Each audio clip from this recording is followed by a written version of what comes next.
So hello, everyone, and welcome to another installment of City Lights Live, the virtual edition of the City Lights events calendar. I'm your host, Peter Maravellis. As always, we are beaming to you from the unceded ancestral homeland of the Ramaytush Ohlone people, also known as the San Francisco Bay Area. Tonight, City Lights, together with Hirmer Books, celebrate the publication of a compelling new book chronicling the dynamic mid-century West Coast art scene that emerged in San Francisco. It's titled San Francisco, the Golden Age, 1930 through 1960, Making a Scene. We are delighted to have its author, Michael Duncan, here with us tonight. The Golden Age details the extraordinary development of the Bay Area art scene in the last century. It shows what happens when a serendipitous combination of knowledgeable art curators and directors, enlightened patrons, and a brilliant art school come together to create an environment that nurtured a hotbed of innovative artists. Michael Duncan is a critic and independent curator. He is a corresponding editor for Art in America. His writings have focused on the maverick artists of the 20th century, West Coast modernism, 20th century figuration, and contemporary California art. He was the curator of the 2009 Texas Biennial and is curator of the forthcoming exhibitions LA Raw, Abject Expressionism in Los Angeles. And he is also the author of numerous books on the West Coast art scenes. These include Particles and Waves, Southern California Abstraction and Science, Another World, The Transcendental Painting Group, and Advance of the Rear Guard, CG Gallery, Out of the Mainstream in the 60s. So he'll be joined tonight in conversation by Kristine McKenna. We had the great pleasure of hosting a wonderful event many years ago at the San Francisco Art Institute for her book Seminiculture, Wallace Berman and His Circle. That's back when Michael McClure was still alive. We have some very fond memories of that program. Kristine is a journalist, critic, published author, and art curator. She is the author of the books Book of Changes, Talk to Her, The Ferris Gallery, A Place to Begin, amongst others. Kristine has also co-edited books with filmmaker David Lynch and musician Dan Hicks. She's also curated numerous exhibits exploring the work of such artists as Wallace Berman, Charles Britton, and Richard Prince. Her writing has appeared in the Los Angeles Times, Art Forum, the New York Times, Art News, Vanity Fair, amongst many other publications. So join us now in offering a warm welcome to Michael Duncan and Kristine McKenna. Welcome to City Lights. Thank you, Peter. Thank you, Peter. Shall I ask a question? Yeah. Okay, my first question is, what prompted your interest in this piece of culture, this period in time and place? Well, it's the art. It's just such it's easy to realize what an incredible scene there was with so many artists coming out of it. Bruce Conner, Jay DeFeo, Wally Berman, Wally Hendrick, David Park, Diebenkorn, Claire Falkenstein, on and on and on. And it just became apparent to me for a long time that something good was going on in this period. I've always thought that what nurtures an art scene is a kind of ecosystem of artists, curators, public art projects, art schools, art criticism, and all of those things came together in this period. So, yeah. Going back to, we worked together on a project about the Bay Area artists of the 50s, and this seemed like a totally different community. And I wondered if the beat culture of the 50s eclipsed this community in any way. Well, that was just part of the fabric of what was going on, because the beat artists, like DeFeo, came out of the art schools, and the California School of Fine Art was this miraculous school that was under the directorship of Douglas McCagey, and he hired Clyfford Still, he hired Mark Rothko. The faculty included Claire Falkenstein, Ansel Adams, Hassel Smith, David Park, Elmer Bischoff. It was an amazing confluence of artists that were teaching there. And the beat artists came out of that. Wally Hendrick went there. There was no real distinction of beat culture and the art scene in San Francisco. But well, because there was no market, so that was the one missing ingredient. The money was not there; people were not buying art. So all artists were kind of beleaguered and joined together in comradeship. That was one of the fascinating things about the book, is the grassroots element of it. I mean, the main energy of this community came from the San Francisco Art Association, which was just a bunch of people who got together who loved art. Yeah. What's amazing is that it started in 1871, but it really came into its own. The real heyday was in the 30s, where their membership got up to over 3,000 people. And the Art Association was not just artists, it was also art enthusiasts and art supporters. The Art Association sponsored 3 different annuals every year: an annual for painting and drawing, painting and sculpture, one for works on paper, and one for prints. And they did catalogs, and that's the other major player in this whole scene was the director of the San Francisco Museum of Art, Grace Morley, who was an incredible figure.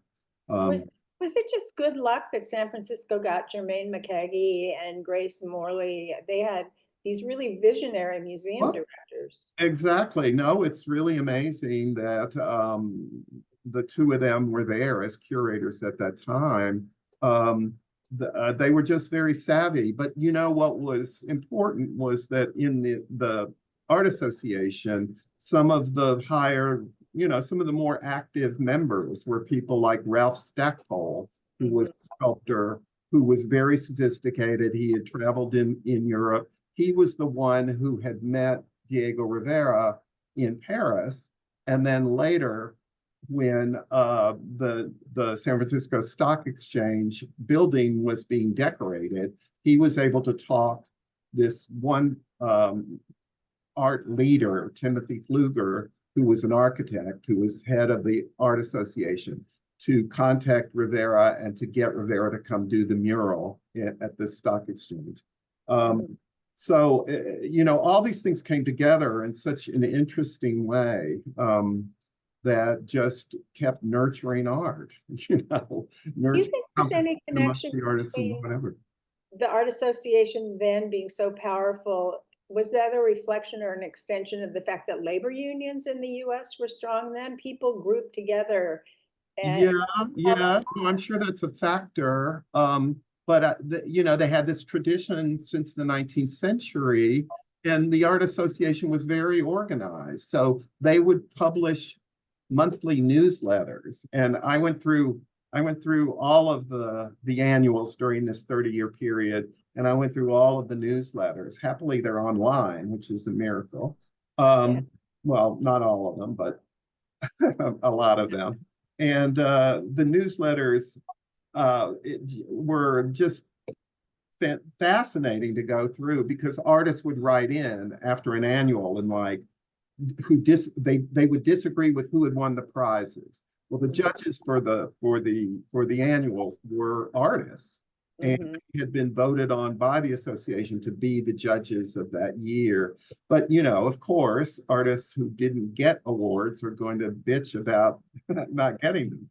So and you would see in their comments just what kind of prejudices they thought were going on. There would be figurative artists who said, oh, this judge made a comment that denigrated all of figurative art and portraiture and blah blah blah. But what was fascinating about going through all this stuff is that you could see different trends emerge and then rise in attention. Like starting in the 30s, it's more social realism and what they call regional art, more conservative based, more traditional.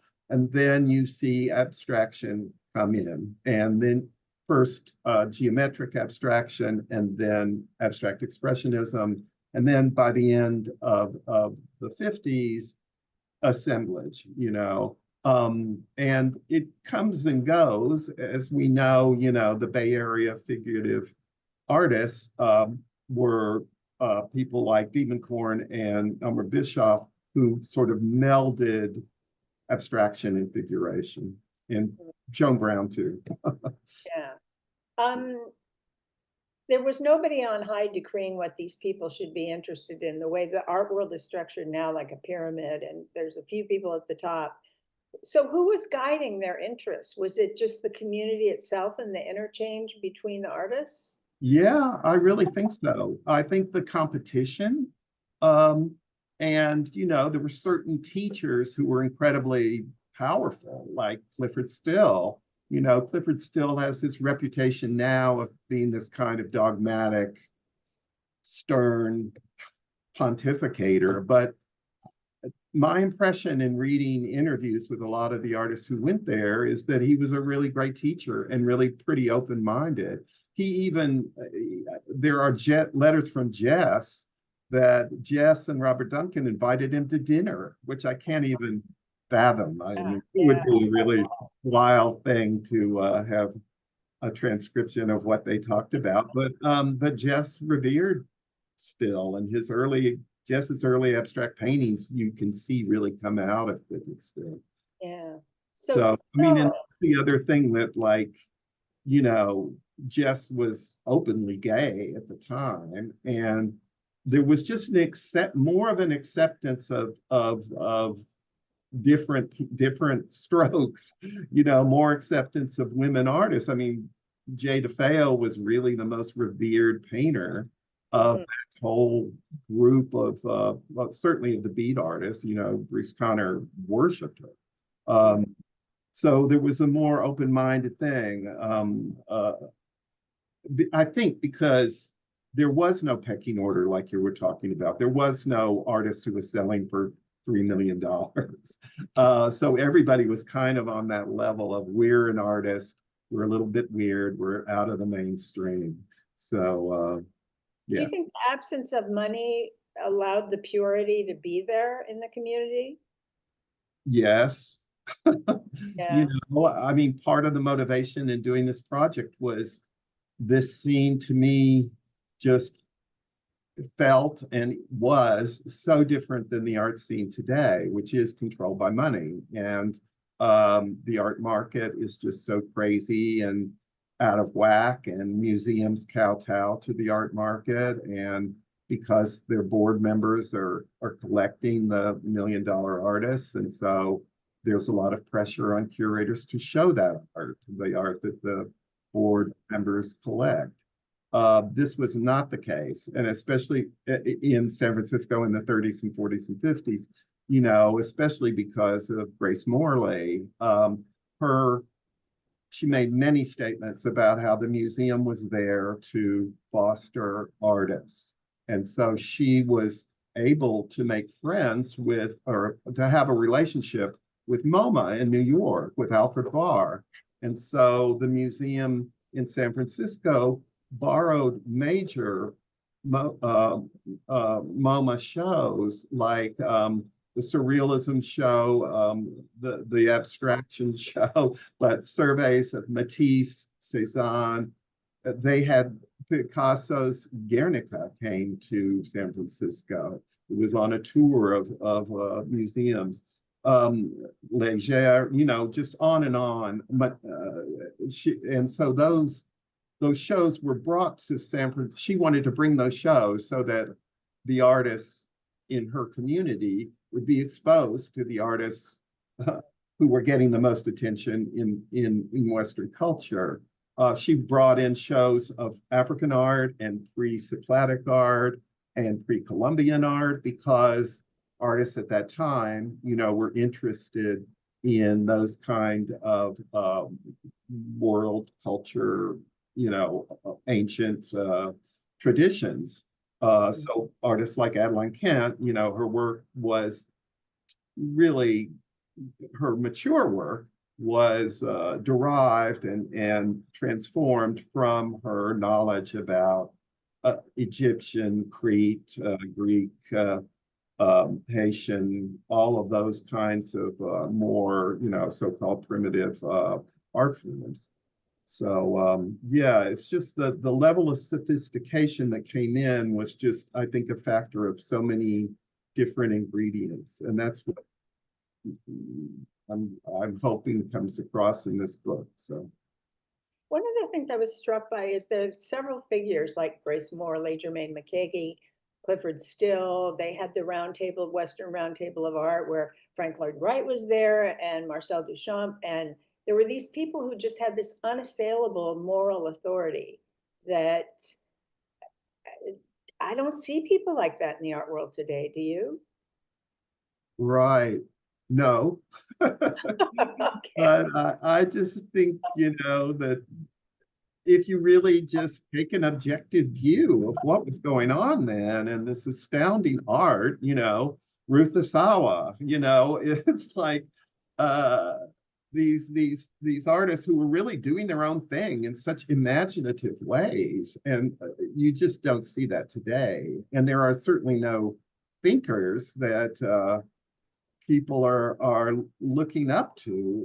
We live in such an age of skepticism about everything. That's another thing. When you talked about Alfred Falkenstein, they had this one art critic who people seem to respect, and he was regularly on the scene, and there was an audience for him.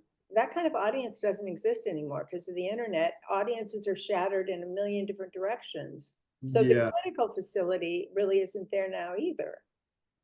right. Well, there is no criticism anymore. So, the art magazines have gone away, and it's just so difficult to read anything critical of art. Mhm.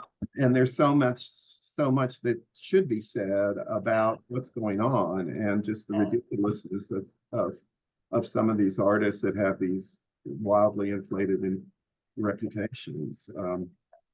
So let's talk about the Parias. Reading about those, were those fundraisers? That's how they raised Yeah, funds?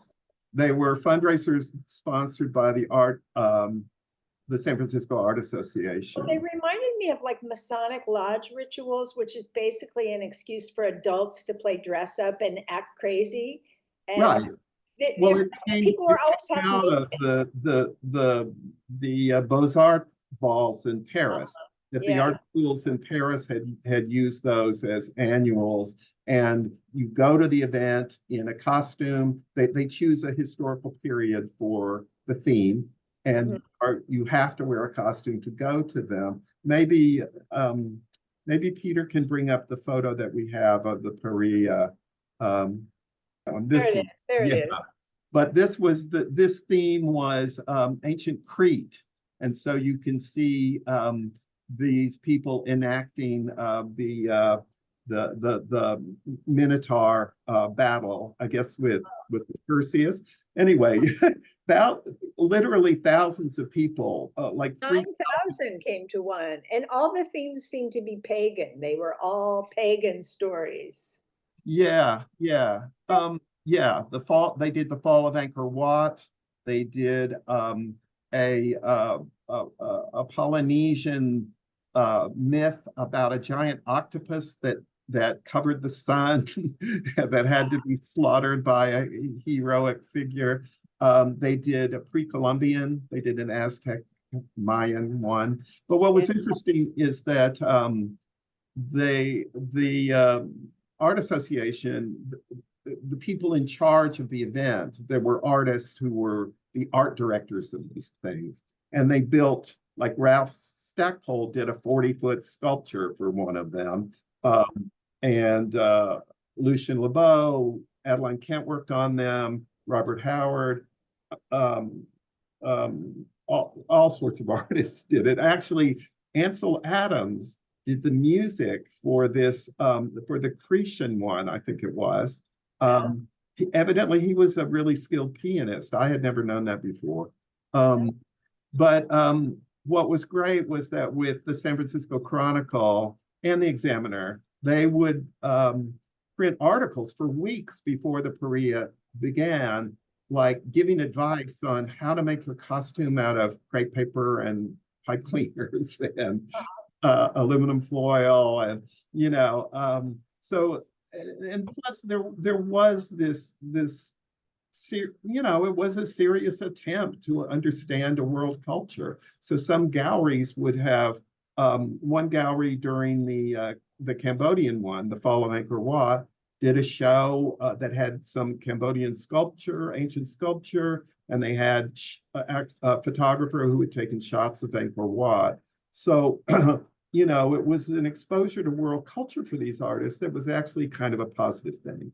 Now, I know today, because of everything, a cultural appropriation is scorned, and any kind of dressing up in another culture's gear is scorned. But these were events that really did bring world culture into the artists' awareness.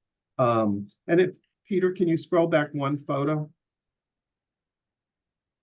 Yeah, in 1938, there was this World's Fair, the Golden Gate International Exposition, and the theme was a celebration of the Pacific Rim. So artists did these. This was this court. That gigantic sculpture in the back is by Stackpole, and the one on the right is by Sergeant Johnson, who was the African American artist, kind of the leading African American artist. But what's really interesting about him is that he was obsessed with Mexico and Mexican culture, and he had gone down to Mexico and done a lot of work with artifacts there. And later, he got fascinated by Japan and China, and went to the Far East. So he had a really interesting confluence of things that were brought into his sculpture and public works. He did murals and reliefs. He did the big relief that's at the Berkeley football stadium. I think it's still there. Anyway, there was a retrospective of him last year at the Huntington. But what's amazing about that Golden Gate exposition is that artists were given this chance to let loose with these gigantic projects.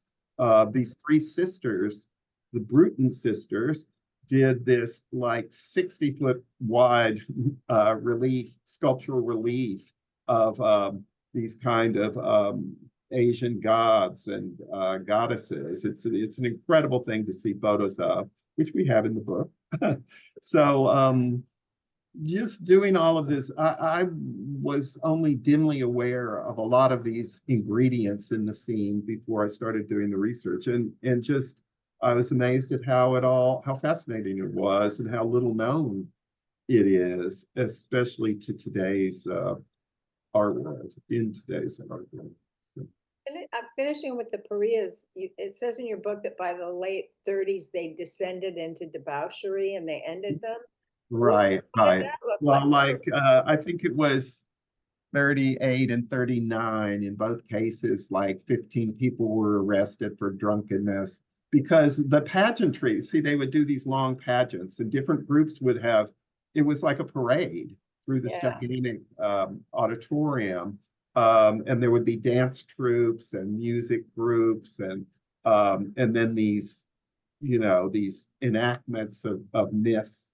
But they didn't start until like 10:30 at night. So they really went into the wee hours. And I think there was a lot of revelry. And after the arrests, all of a sudden, the press turned kind of a cold shoulder to them. So they actually stopped them.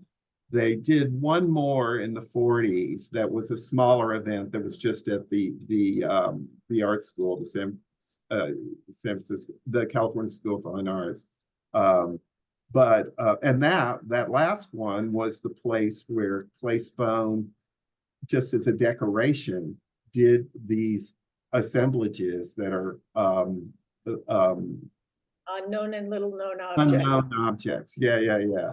And they're these fantastic little sculptural assemblages that a lot of people credit for being really the birth of the assemblage movement on the West Coast. So, Who yeah. were the significant galleries for this period? I mean, I know the galleries that sprung up in the 50s, but who were the galleries that really were Yeah, helping there them? was East West, and there was one that was run by Lucien Lebeau's. After he died, her name was Marcel Lebeau, I believe, and that was a good gallery. But then, you know, in the 50s, then the kind of underground galleries, the Six and Alexi, you know, that there were a number of galleries that started in the 50s that really helped nurture that scene. But in the 30s, you know, there was hardly anything. There was one gallery, I'm blanking on the woman's name, but she, it was an important gallery. I mentioned her in my essay, but she showed strong European art. She would show Picasso or Matisse. And then there was Galka Shire, you know, who had represented the careers of Paul Klee and Jolowski, Jolensky, right. The Blue Four, that's what they were. Yeah. And she was promoting them a lot, and I think she made inroads more at the Fine Arts Museum and had a couple of shows there.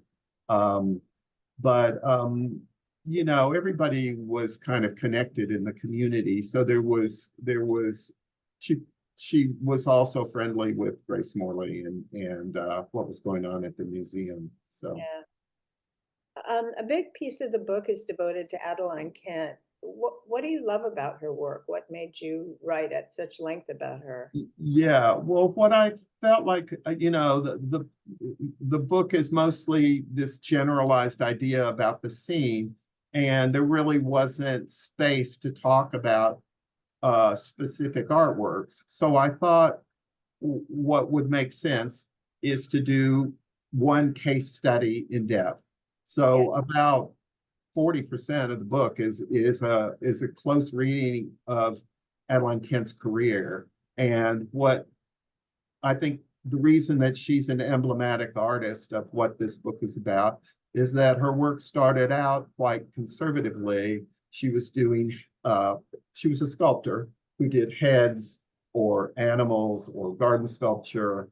But then as she matured and when her mature work clicked in the late 30s and mostly in the 40s, she drew on world culture, and it became a much more sophisticated practice. Her work, to me, has the kind of metaphorical resonance of Noguchi, or her works on paper are these phenomenal things that remind me of Mata. They're abstractions that are kind of web-like, and she was a real outdoors person, so her work reflects the Sierra Mountains. She and her husband would camp and go up in the hills and sketch, and you know, a lot of her work comes out of rock formations or crevices or landscapes. So she taps into the special quality of California art in a really interesting way, I think. Do you think there's anything specifically West Coast about her work? Yeah, I mean, there's an interesting quote I put in from Grace Morley where she says that for her, the distinction of the West Coast artists was a sense of space, that they were working in a place where there were still wide open spaces. You know, that's probably not so true anymore, but yet when you get out in the mountains or the national parks or whatever, there is that sense of openness that leads to a more, I think, open-minded approach to what you can do as an artist, of the forms you can make, or how you can manipulate things to your own suiting, to something that suits your imagination, rather than drawing on what you saw in the gallery yesterday, or what you saw in the museum yesterday, or what the famous artist that does. Well, because she was wealthy, she had the great privilege of getting to go and experience like pre-Columbian art and travel and see these things. Exactly. I mean, that's a factor, definitely, that she came from privilege. But she always shirked that, and she was very philanthropic with her funds. They set up a Adeline Kent Award after she died. She died tragically in a car crash in 1957. Really at the height of her career. She was showing with Betty Parsons in New York, and Clement Greenberg had reviewed her show very favorably and put her in a list of kind of the upcoming most important sculptors. But today, generally on the East Coast, nobody has heard of her or knows who she is. But to me, that's also an emblematic part of what this whole group of artists is. Their experience is working despite all odds, and their work survives despite all odds. Somebody like Hassel They got to make really big work. I mean, it's incredible they got to make those really large sculptures. Adeline Kent, you mean? No, all of them. It's not like All of them. well, Yeah. they all made big work. Right. No, it's true. It's true. And I should mention that this book was funded by the Nora Eccles Harrison Museum at Utah State, which has this amazing collection of West Coast modernism. And I was just there last weekend, and they have a Ruth Asawa that's probably 20 feet tall. They have a major DeFeo. They have three or four Jess works, four. They have Bruce Conner, Joan Brown. They have everybody. And so the plates in the book are all example from the first part of the book, the history of San Francisco part of the book, are all in their examples of what's in their collection. And they're chosen just to kind of complement what I'm talking about, and stand on their own as evidence of how interesting this period is. So, do you think artists in the 30s and 40s wanted different things than artists want today? probably. I hear from my friends who teach at art schools, most of the young students just want to know, how do I get a gallery? How do I do something that will sell? And I understand, based on the difficulty of economics today, but Do you think it was easier to be poor then?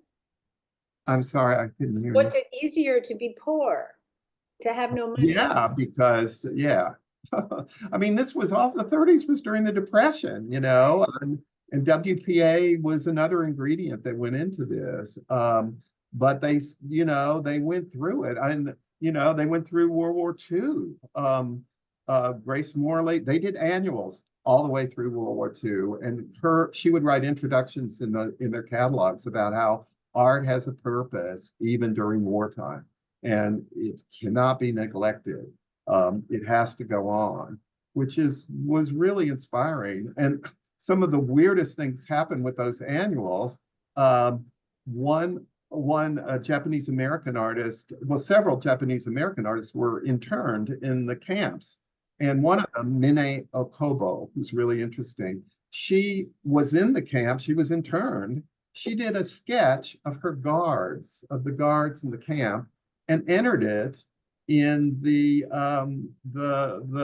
drawings section of the annual, and she won one of the first place awards, and they put in the cover of the catalog.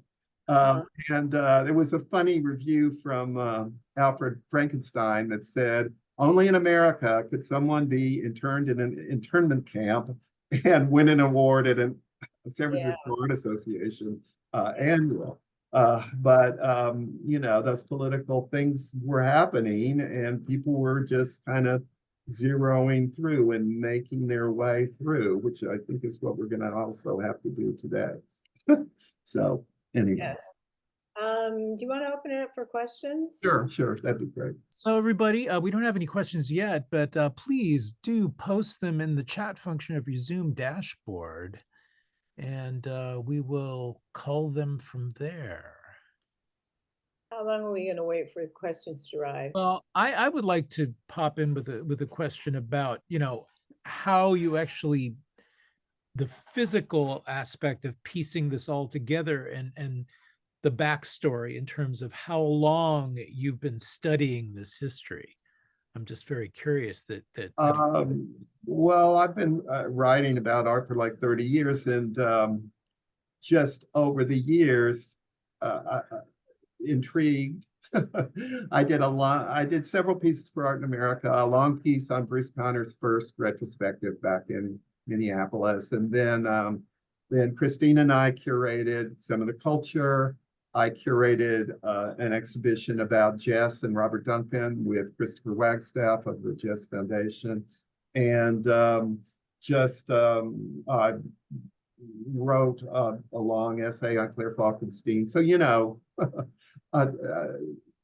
I've picked up along the way enthusiasm for this group, and also through Nora Eccles Harrison, I've been introduced to all sorts of artists that I find really intriguing and interesting. So it's just it's as I live in LA, and I've done a lot about LA, but somehow I gravitate more towards the San Francisco scene than the LA scene, which I love, but I just find it really just sort of amazing that so much happened there, and that it's not on the map of consciousness of, especially of the East Coast. Yeah.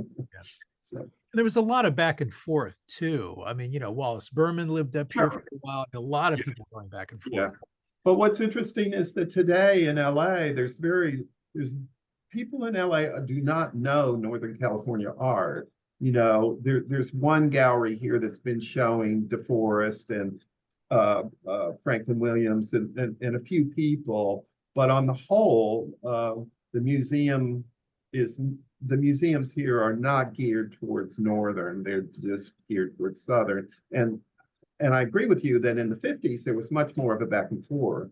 But today, like it's interesting at the Crocker in Sacramento, they have a really interesting collection of California art, but it is definitely slanted towards Northern.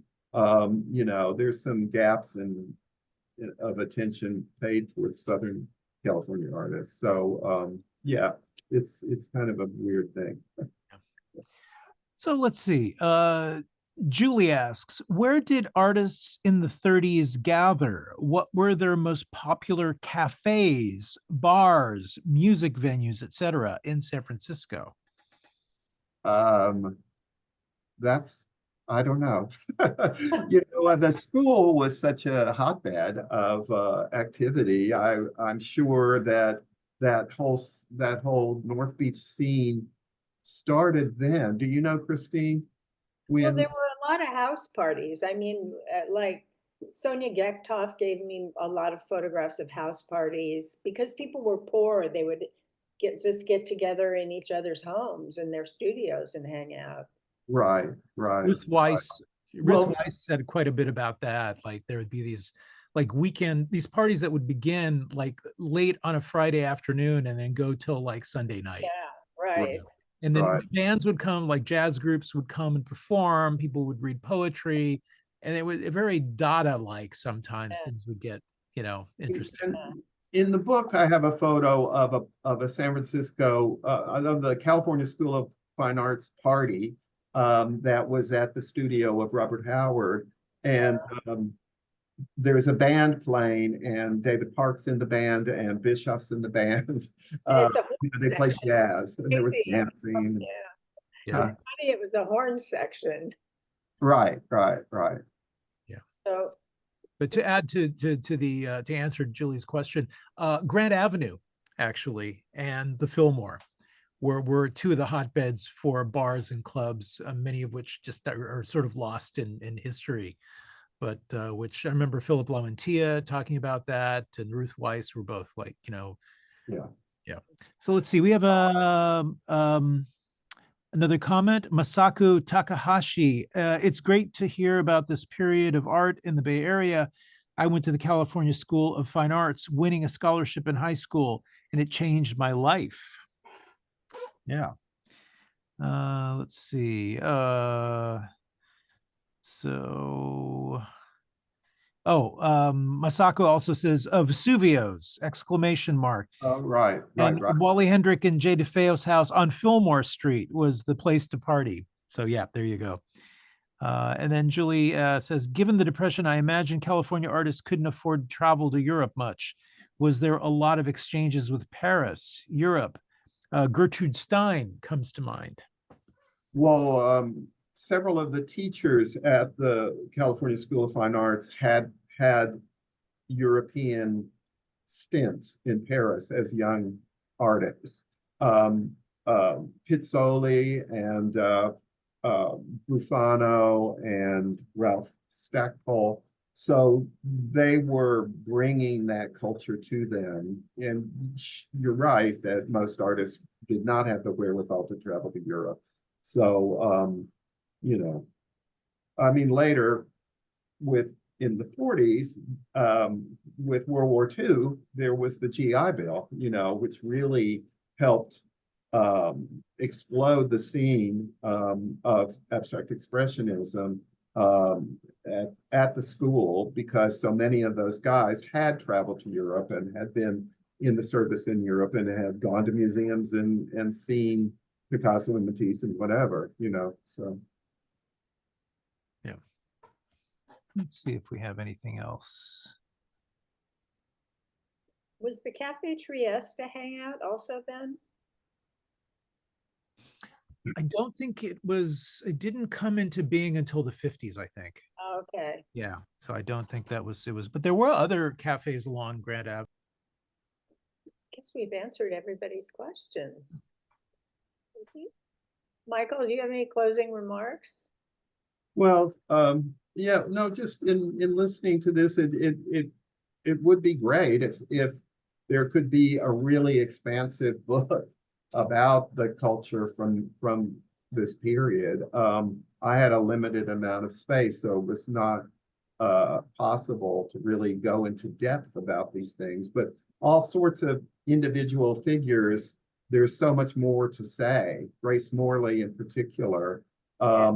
And this guy, Timothy Pfluger, is really interesting. He had started in the 20s as an architect, and he designed the interiors of some of the great movie palaces in San Francisco, which all had exotic, mishmashes of culture, kind of Assyrian meets Egyptian meets,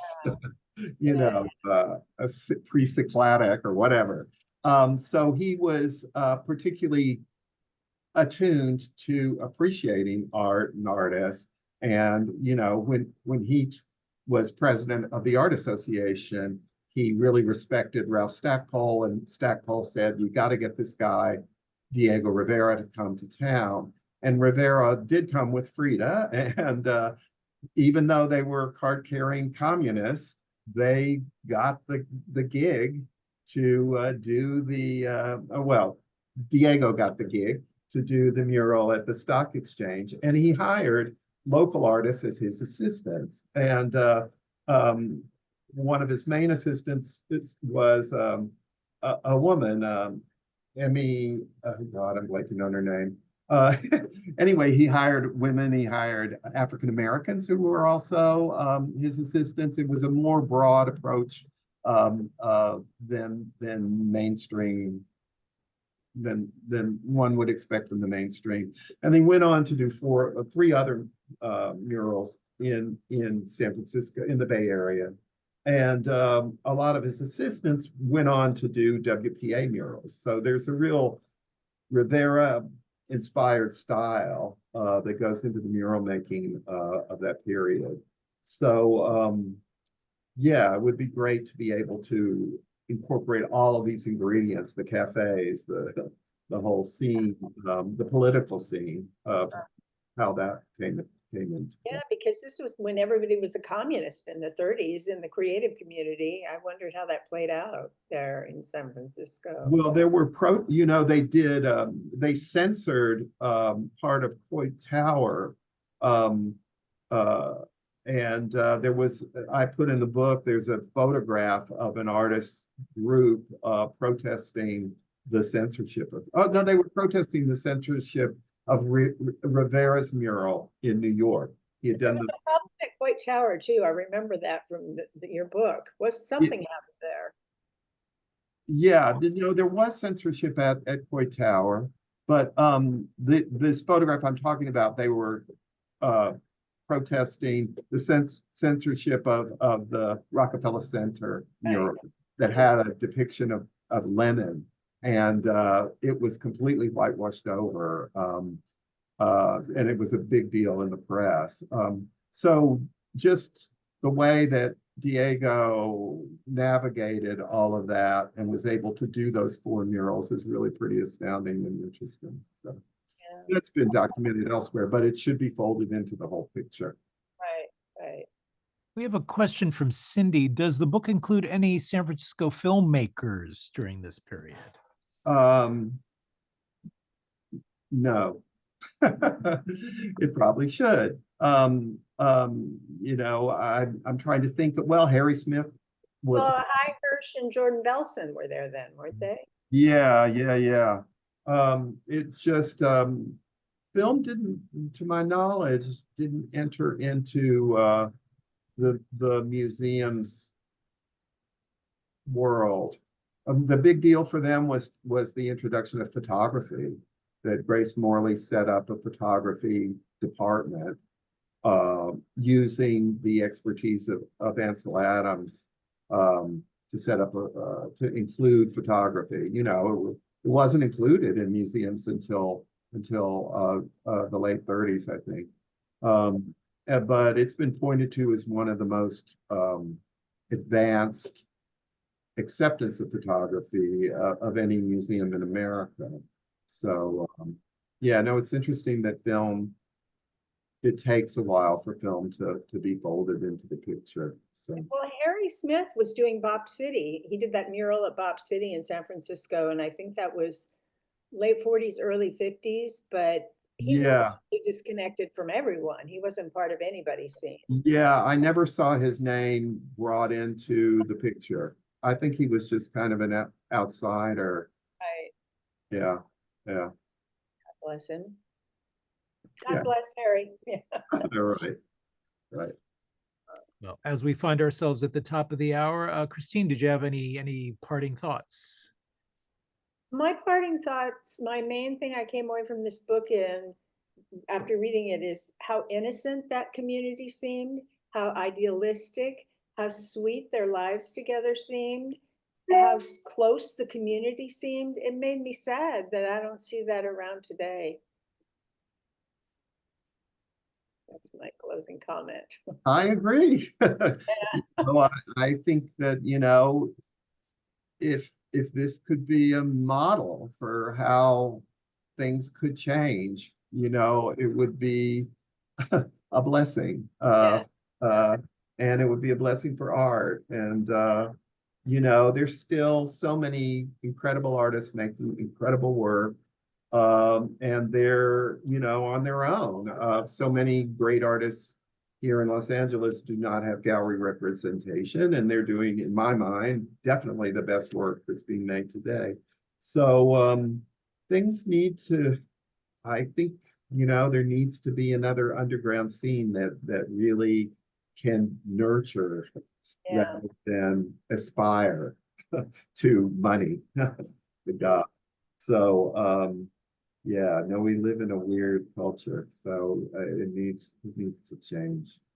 Well, hopefully City Lights will be a bit of a repository for books like this. It'll light a fire under some younger people and who knows what will happen, but very, very grateful to both of you for joining us tonight. It means a great deal. And Michael Duncan, congratulations on such a exquisite book. And Kristine McKenna, thank you for doing the honors.